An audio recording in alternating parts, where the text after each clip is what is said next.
How's it? Welcome to the Madhouse. And in today's video, we're going to be melting this piece down into this.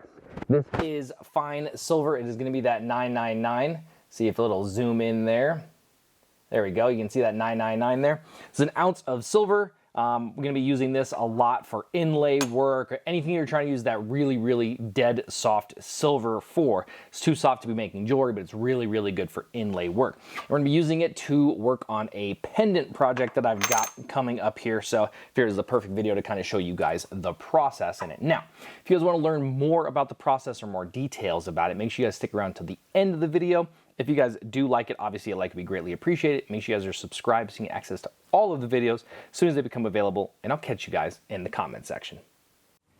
All right, so getting into melting this, there's a few things that we're going to talk about as far as tools that you're going to kind of need. One of them is going to be some type of steel piece that you are going to be dropping it into. This one I like a lot. You can see it's got a lot of different sizes for these, and then you can actually flip this around and it can do really big wide pieces. So this is one of my favorite ingots that I like to use. I have my couple of pieces of silver here. I didn't cut them to any specific sizes just because I don't care how much it's going to make. It's going to be enough. And then I have just a plate, so obviously as I'm doing any torching or whatever else, it is going to be protected going that way. Using borax is what I'm going to use to both take care of my crucible and clean any metal if you're ever going to be doing anything specifically. It's a really nice general purpose flux. I like to use that quite a bit. We are going to be doing a glazing on the crucible, so I'm going to be using some sunnies so we can make sure that we don't blast our eyeballs. When you're doing glazing specifically or seasoning a crucible, it can get really fucking bright, so I do recommend that you are using sunnies. Something to just obviously grab your piece because it's going to be toasty. We're going to have our crucible here. We're going to obviously use a really little one because I don't really need a big one for what we're doing. And then I'm going to be using some water so we can do some quenching when it comes to annealing process of some of these pieces. You could also use charcoal block rather than this entire process. To be honest, I'm using overkill for such little amounts of metal. I'm showing you guys obviously for video purposes. However, if you are using really small amounts, I would just tell you to take a charcoal block, cut a little groove into it, like a long skinny groove for whatever you're trying to work on, and then when you melt, you can just pour directly into that. You could also just put the pieces on top and then heat it, and they'll melt in that fashion as well. You don't even have to go the crucible route. But we're going to be showing it again today just because we're trying to show the process. So it's going to be pretty simple. We're going to go ahead and just kind of season up this crucible first. Oh, and then the last thing I'm going to be using is a rosebud torch. So tip. This is just really good for melting down versus that really tiny torch tip that you get on there. It's perfectly fine, especially for a small amount like this. However, if you're doing larger amounts or you're trying to make sure really good smooth pours, these tips are going to be really good. So like I said, this is going to be a little overkill, but for glazing and all that stuff, it's going to be really awesome at doing it quickly.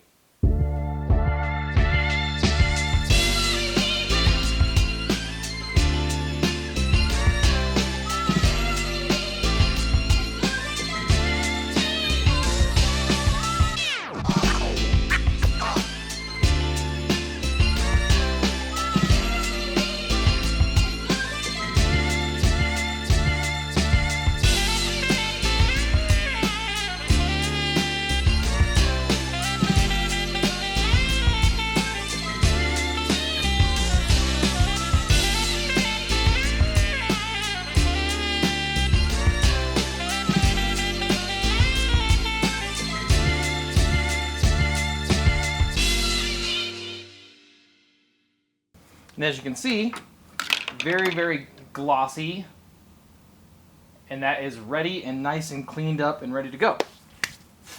Now, one thing that will happen is that you will always get your piece a little warm, and then sometimes if you go too hot or have it go too far, you'll start to hear it crack and crisp. That's obviously never a great thing, but it does happen. So now what we want to do is we're going to, while this is warm, we're going to drop in our pieces of silver here. And this is going to be a pretty quick process for melting this down and pouring it. It's going to give us a pretty small piece. So let's go ahead and kick her back on.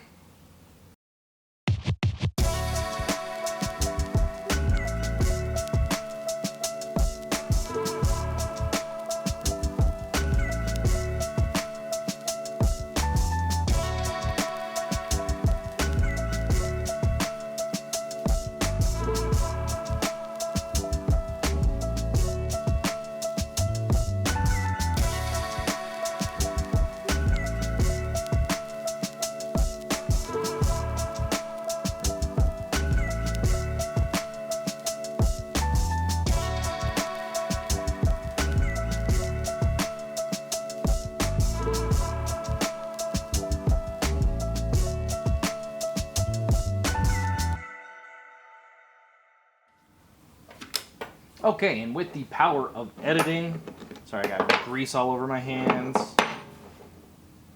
And you can go ahead and see now, we got a little silver button there. Now the next portion, what we're gonna try to do here is we're gonna just go ahead and start to roll it down. And we're just gonna really try to square up how this piece is going to look. The way that we're gonna do that is gradually roll it and get it smaller and smaller as we go.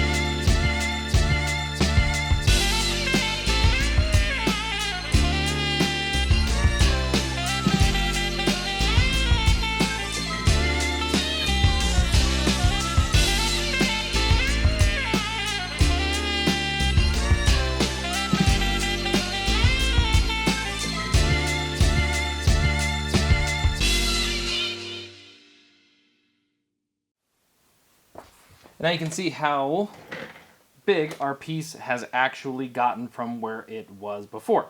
But now you can see that it's got this spring to it. This is what we want to get rid of now in what is going to be called the annealing process. So I like to just kind of fold this thing up and get it to something that looks similar to this. And you'll kind of be able to see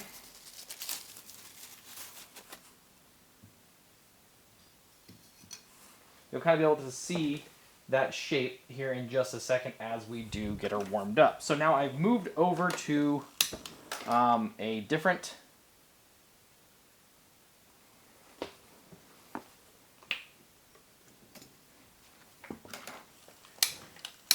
now you can see I've moved over to a different torch tip here. I want something a little lighter. What you guys are going to be able to see as we kind of warm this up, you're going to see this piece relax.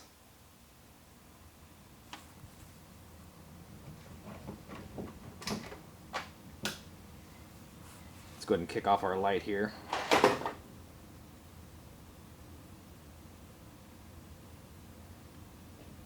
And like especially watch these ends as they get nice and warm and red. We're just warming her up. We're not trying to melt anything back down.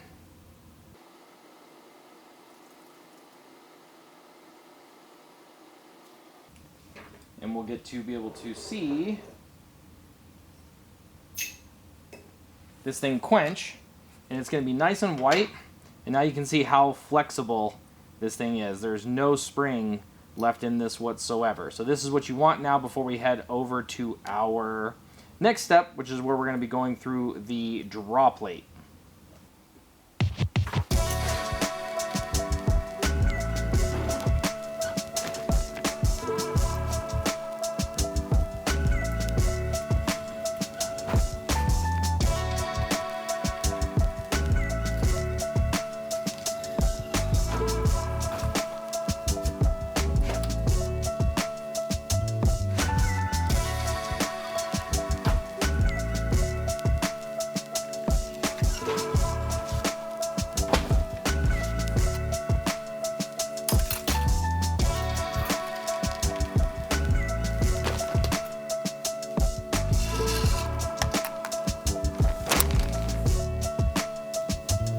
Right, and then this is going to be our last annealing session. I wanted you guys to kind of see, and we'll see if it does it for silver as much as it does for others. But there is a lot of tension. You can see it's really kind of still soft, obviously, because it is a very soft metal, but it is still got a little bit of tension in it. So now what we're going to do, we're going to kick on our torch here. And what I want you guys to see is the movement in this silver piece.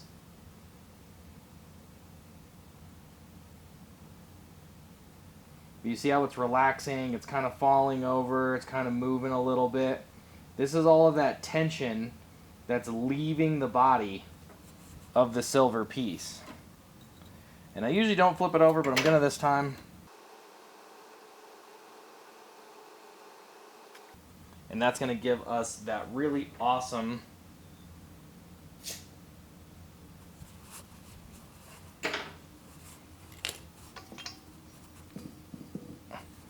a really awesome ability here.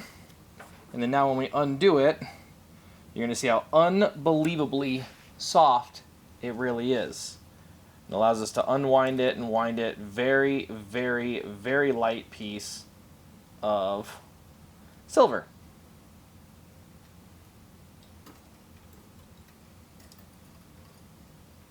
You can see we made a good amount here, all the way across the board.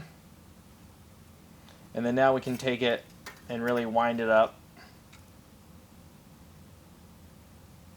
and give us that awesome silver spool. All right, if you guys have stuck around to the end of the video, it's because you want to learn a little bit more about the process. There is a lot of technical stuff that can go down during something like this, melting down any type of gold, rolling out into wire. There's a lot of things involved. So I'm going to have way more detail on my Patreon page. I'm going to do a full video breakdown of kind of each step in really, really big detail over on the Patreon page. But if you are curious really about the tools that I did use in this video, I do have a crucible, which we did have to season. You saw that at the beginning of the video. I am using a propane and oxygen with a little torch that has a rosebud tip. It's really good for melting down stuff. Using a rolling mill, Durston, big fan of all of them, on how they roll all of that out. And then again, this is going to be that 999 super fine silver. It's one thing that you really have to make sure you're doing if you're trying to melt down into inlay wire, is use a very soft material. If you're trying to make regular silver wire, I do not recommend that you use this. Then you have to kind of alloy it down and do a bunch of other stuff. But if you do want to learn more, I said go down to the description box below and you will see a link to the Patreon page, which you'll be able to learn a lot more. And as we continue to go down this road, I will have more and more on that Patreon page. So thanks for sticking around. Have a good day.